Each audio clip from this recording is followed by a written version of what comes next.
लेकिन जो मन का रथ है वो सूर्य के रथ से भी हजारों गुना तेज चलता है और उस प्रकार से वो पहुंच जाता है वहाँ पर। कहाँ पर पहुंच जाता है? अपने पिता के पास, अपने पितामह के पास पहुंच जाता है।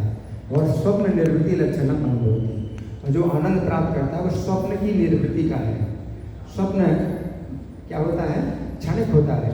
और जैसे आप जाते हैं तो कुछ नहीं रहता, सब बेकार हो जाता है। तो व्यक्ति जो अपने पिता की याद में खो जाता है, अपने पितामह की याद में खो जाता है, मैं मिल गया उनसे, वो हुआ, ऐसा हुआ, तो मनोरथ है ना। तो दिवा स्वप्न भी इसको बोलते हैं कि दिन में सपना कोई व्यक्ति देखता है ना। इस प्रकार से वो जो है सब कुछ भूल जाता है, अपनी स्थिति को भूल जाता है, अपने जो संबंध सब भूल जाता है, वो संबंधों को याद रखता है। जबकि पिता पितामह जो और ऊंची पीढ़ी के जितने लोग थे, तो अब उनके नए संबंध बन चुके हैं, उनको दूसरा जीवन प्राप्त हो चुका है। अब वो आपको याद नहीं करते हैं, उनको पता नहीं बिच्छू का शरीर मिला, सांप का शरीर मिला, या वो स्वर्ग में देवता बन गए हैं। तो वो अपने उस जीवन में जो है रचे बचे हैं, और अपने उनके संबंध वो बन चुके हैं। और आप जो इसी संबंध को जब सोच रहे हैं कि हमारे पिता हैं, हमारे पिता हैं, हमारे पितामह हैं, इस प्रकार से आप सोचते हैं। तो यहाँ पर ऊपर तात्पर्य लिख रहे हैं कि भगवान का जो असली अस्तित्व को नहीं पहचानता, कि भगवान असली अस्तित्व, भगवान आपके हृदय में बैठे हर जन्म में आपके साथ है। और वो जो है आपके पितामह हैं, पिता हमर से जगदो माता धाता पितामह, वो आपके पिता भी हैं, आपकी माता भी हैं, आपके धाता भी हैं, आपके पितामह भी हैं, वो सब कुछ है आपके, और आपके साथ है, और आपको जानते हैं अच्छी प्रकार से। तो आप उसको नहीं उनको नहीं जानते, उनसे आपने संबंध नहीं जोड़ा हुआ है, और ये सब कल्पना जो है आप कर रहे हैं। तो इस तरह से लोग जो है मतलब बड़ा महत्व देते हैं कि हमारे जो है ये खानदान, और हमारे खानदान के ये पूर्व पुरुष हैं, ये हमारी पीढ़ी के ये 7वीं पीढ़ी के ये हैं, वो हैं, ऐसा सोचते हैं। और इस तरह से जो है वो बड़ा महत्व देते हैं। तो एक कथा याद आती है, वो थोड़ा हंसने वाली है। तो अकबर जो है कि दरबार में जो बीरबल थे, तो वो जो है उनके सभा के रत्न थे, 9 रत्नों में से एक बीरबल। तो अकबर का जो साला था वो बार बार बोलता था कि मुझे जो है रत्न बना लो अपनी सभा का, क्यों बीरबल को बनाया है, वो तो हिंदू हैं, हम तो आप सारे हैं, इस तरह से बोलता था। तो अकबर ने कहा कि चलो ठीक है, परीक्षा हो जाती है। तो उनके महल के बाहर जो है एक पेड़ था, और पेड़ की छाल का टुकड़ा जो है गिरा हुआ था ज़मीन में, तो उसका कुछ मूल्य नहीं होता है, वो तो मिट्टी में मिल जाता, पेड़ की छाल का टुकड़ा था। तो अकबर ने कहा कि देखो पेड़ की छाल का टुकड़ा ही पड़ा है, 1 लाख रुपये इसका जो है, इससे जो 1 लाख रुपये पैदा करो, तो मैं तुमको अपने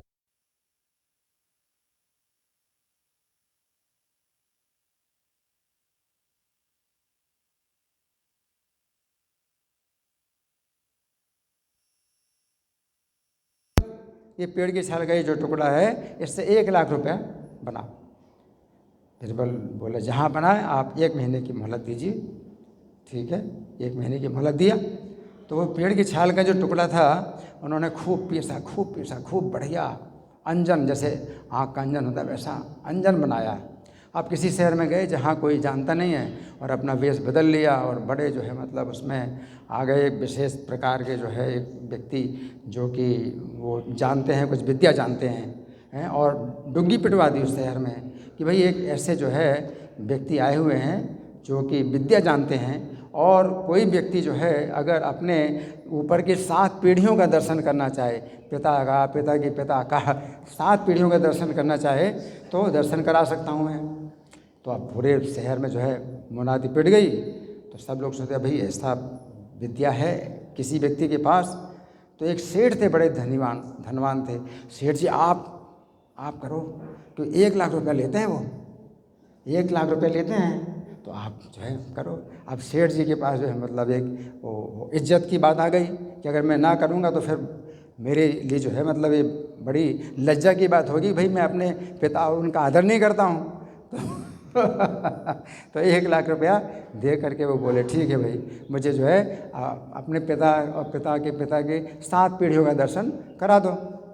अब वो इन्होंने जो है मतलब अपनी पिटारी खोल ली, फिर उसके अंदर और पैकिंग, फिर उसके अंदर और पैकिंग, फिर उसके अंदर और पैकिंग, सब निकाला। और जो अंजन अब लगाते हैं, तो लगाते समय क्या बोले बीरबल, सेठ जी देखिए ये जो अंजन है, तो ये जो है उन लोगों के लिए काम करता है जो दोगले नहीं होते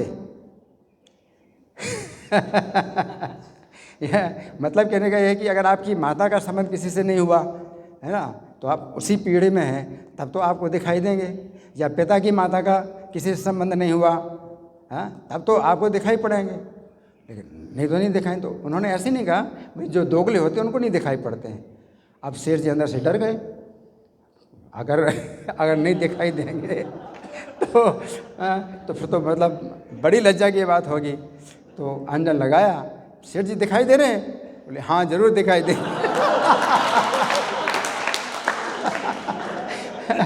1 लाख रुपए लेकर के आ गए, हाँ जहाँ पर आए ये लीजिए 1 लाख रुपया। तो बड़ा अच्छा जो है तरीका उन्होंने जो है अपनाया। लेकिन मतलब कहने का ये है कि लोग जो है मतलब बड़े इसमें वो रहते हैं, आसक्त रहते हैं कि भाई हमारे पिता वो थे, हमारे दादा ऐसे थे, हमारे दादा के दादा ऐसे थे, ये थे वो थे, अपनी पीढ़ियाँ। लेकिन वास्तव में होता क्या है, संसार जंगल है। ये जंगल में क्या है कि कोई व्यक्ति थोड़ा सा भी इधर चला गया तो फिर गायब, फिर आपको पता ही नहीं चलेगा। ये संसार जंगल है और भगवान का धाम अपना असली घर है। तो वहाँ पर जितने संबंध हैं वो सब स्थायी हैं। गोलोक धाम में कितने संबंध हैं, कृष्ण के पिता हैं, उनके नाना हैं, उनके दादा हैं, उनकी नानी है, और सब संबंध जो है सब नित्य चल रहे हैं, सब नित्य चल रहे हैं। जो बच्चे वो हमेशा बच्चे ही रहते हैं, जो जवान हैं हमेशा जवान रहते हैं, जो बूढ़े वो हमेशा जो बूढ़े रहते हैं। वो परिवार जो है अपना मतलब स्थायी है, किसी की मृत्यु नहीं होती है। कोई बूढ़ा है, कोई बच्चा है, कोई जवान है, वो परिवार जो है अपना नित्य है रहता है, तो वो अपना घर है। लेकिन संसार रूपी जंगल में क्या है कि जंगल में कोई व्यक्ति इधर से चला गया, उधर चला गया, हाँ, तो ऊपर के लोग भी जंगल हैं, है ना। तो ऊपर के लोग भी जंगल हैं, नीचे के लोग भी जंगल हैं। तो कोई नीचे के लोग में चला गया, ऊपर के लोग में चला गया, कुछ पता नहीं चलता, किसी से कुछ पता नहीं चलता। अव्यक्त आदीनि भूतानि व्यक्त मध्यानि भारत अव्यक्त न जनानि तत्र का परिदेवना। अब शोक करने की क्या आवश्यकता है। अव्यक्त प्रारंभ में अव्यक्त थे, आप नहीं जानते थे ये कहाँ ये कहाँ, है ना। व्यक्त मध्यानि भारत, बीच में अव्यक्त हो गए कि भाई ये हमारे अच्छे भक्त हैं, ये हैं वो हैं, हमारे संबंध बन गए। अव्यक्त न जनानि, और मृत्यु के बाद फिर अव्यक्त हो गए, लापता। अब कुछ भी पता नहीं किसी का, है ना। तो इस विषय में विचार नहीं करना है, शोक नहीं करना है। अब अपना जो है गति देखो कि अपनी गति हमें क्या चाहिए, सबसे अच्छी गति हमारे क्या हो सकती है, तो हम इस पर विचार करें।